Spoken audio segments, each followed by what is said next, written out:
Sino ito?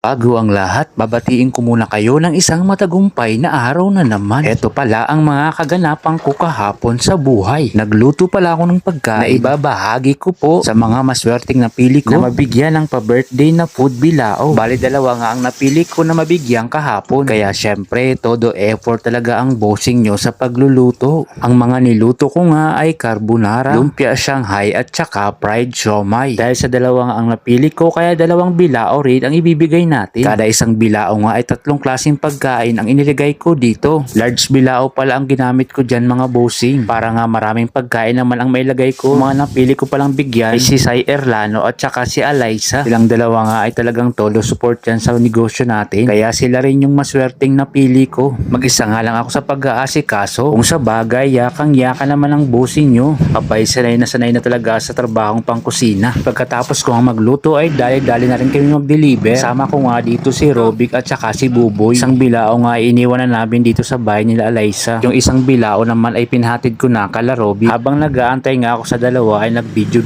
muna ako dito sa may lugar nila. Mga gusto palang magpakaruwash, punta lang kayo dito. Kaya na nga po mga bossing, dahil nandito na nga po si Alaysa, mag-uumpisa na ang kainan. Si Buboy nga ay takaw na gusto nang kumain. Yan po mga bossing si Alaysa. Bali siya pala ang may birthday. Late celebration nga lang po mga bossing. Paano yan, magsisikain muna sila mga bossing.